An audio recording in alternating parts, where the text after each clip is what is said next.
All right. Hello. My name is Melissa Graves. I'm the Chief Executive Officer at Journey Center for Safety and Healing. As many of you know, Journey Center's annual luncheon was supposed to be held Friday, March 13th, but like so many others, that event was canceled. The luncheon is a time when we recognize wonderful champions of our mission and also a time when we lift up survivor stories so the community understand the importance of addressing domestic violence and child abuse.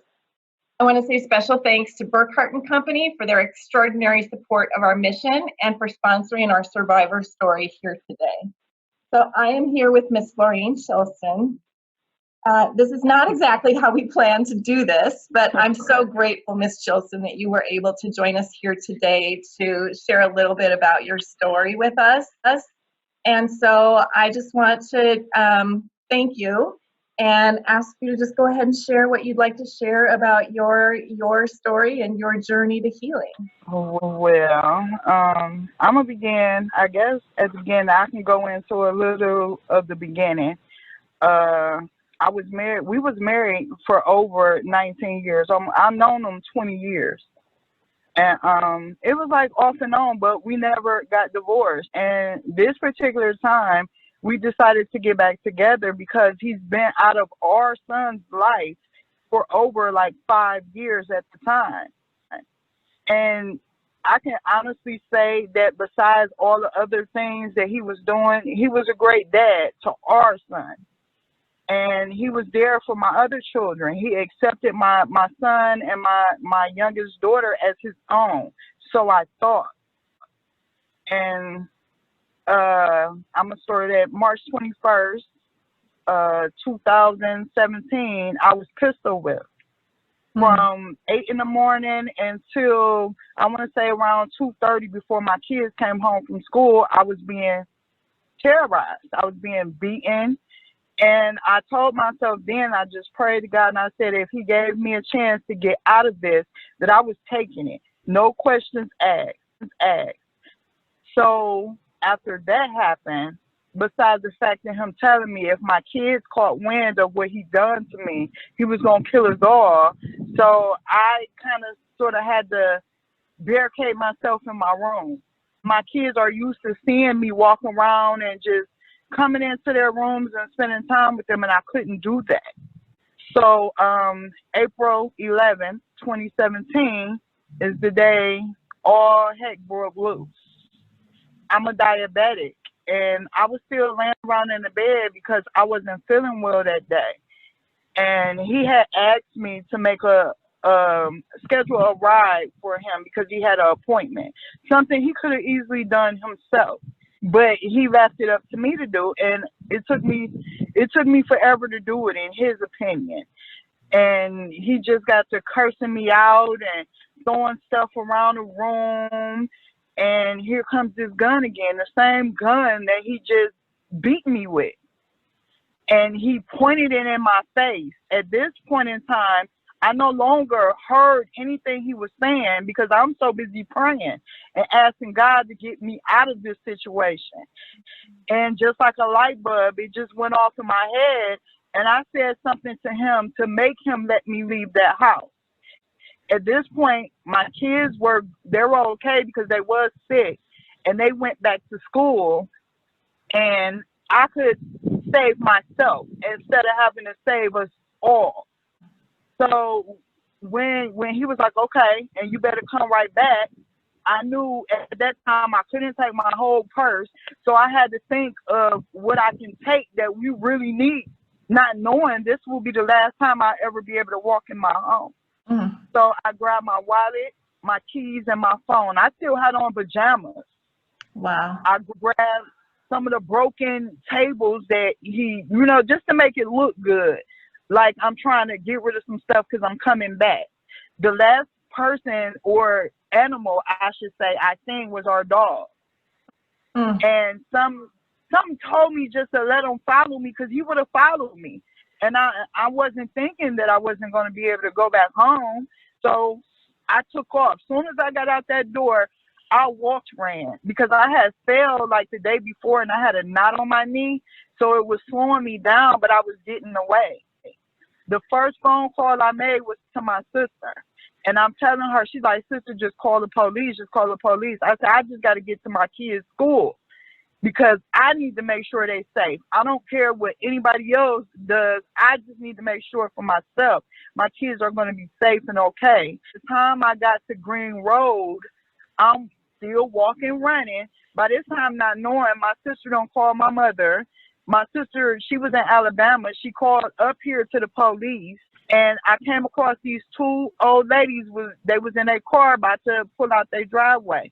And I asked them, I said, can you please give me a ride to Warrensville High School? I need to get to my kids. My husband is trying to kill us. She said, no, baby. She said, I can do one better. I'm going to call the police. I've never seen them come so fast in my life.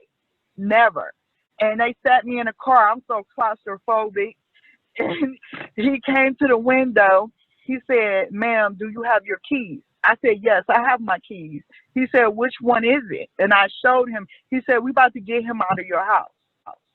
I said, thank you. And I'm just in tears. And I'm asking him to my kids. I need to get to my kids. He said, your kids are safe. They're okay. Hey. By this time, my mom went in, picked my kids up, and they came on the scene where I was. And we wound up at Warrensville Heights Police Station. We actually seen when they brought him in, but the hardest part for me is standing outside. I'm hitting my cigarette because I'm so nervous. Was my daughter telling me that he was sexually assaulting her. I almost died. They had to like literally catch me. And to know he was doing these things to my daughter, and for this man to be in my face and tell me because I didn't get an abortion with my daughter is the reason why all of this is happening. He's been plotting against me since he got out of prison. And that literally like just took the life out of me. You couldn't even say the word strawberry without my daughter busting in tears. So I had to figure out, where do I go from here? Where do I go? The city of Warrensville, if it wasn't for them, I don't know where we would be right now. I credit them a lot. The mayor stepped up. He made sure that we was okay. We didn't have to sleep in the civic center. They put us up in a hotel. He told us to stay active, looking for somewhere new to be. Stay active, making sure you do everything you need to do to make sure that you'll be okay. I was a step ahead of everyone else because I didn't have to go get birth certificates, social security cards, new IDs, or any of that because I took that. That's the only thing I could take. And we were staying in the DoubleTree because they got us kicked out of the Marriott. And the place where I live at now, they were coming in on weekends to visit their property from Michigan. And they heard our story and they said that anybody that could pass a background check, you can move right in and don't pay rent to the beginning of the next following month. I mean, it's been amazing, to say the least. And Samantha, oh my God, I can't say more good things about her than you already would know. If it wasn't for her, I don't know. I really can honestly say I don't know where I would be. I had to be honest with her and myself. Because at first I was just going through the motions, just trying to get through it. And I decided one day I went in there because I didn't want to get out of the bed. I went in there and I told her, I said, I'm not even going to tell you no stories. I just been going through the motions. She said, I know. She said, you have to do it in your time. And my time was that day. And when I started accepting the help that she was giving me is when I seen my life start to change. I am doing phenomenal. And I can't thank you guys enough.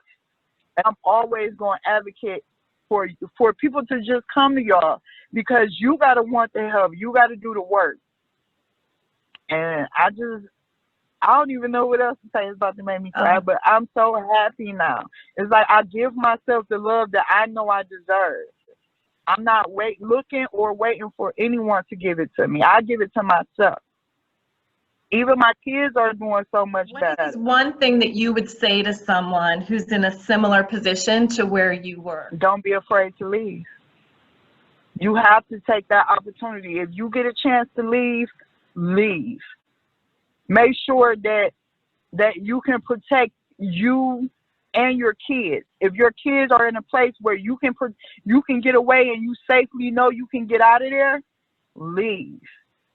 That's what I What I did. hear so much in your story, well, first of all, just your strength and your survival of just knowing you were in danger and you just had to get you and your kids out of there. And then reaching out to your friends and family who responded, the police responded, the city of Warrensville Heights, like you had a lot of people respond to help you. Did you get connected? At what point did you reach out to Journey Center for Safety and Healing? I think, when was it? I think it was after we got into an apartment. I did that. And when I went in and met her, I can just honestly, everybody was so nice and welcoming. Like I said, it just was up to me to accept the help. Because I know it's a lot of females out there the same way as I was, that was so guilt-ridden and thought I deserved everything that was happening to me. But you can't control somebody else's actions. You only can accept accountability for the things that you've done. And I did nothing wrong. Just try to love a person who didn't want to love me. Grateful to be with you and for you for sharing that and that strength and that story. And I hope that you've helped some people understand what it's like to be in that situation, and more importantly, perhaps inspired someone in a dangerous relationship to reach out. I do too.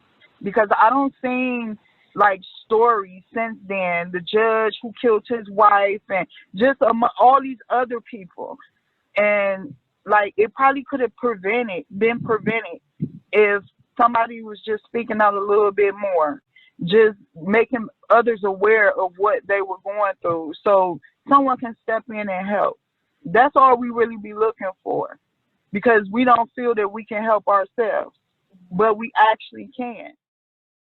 Your voice to help others. And there's so many things that are common in abusive relationships, but everybody's journey is different. Everybody's journey is different. And we can be there with people on any part of that journey. And we're just so grateful that you are okay and you're in a stronger place today.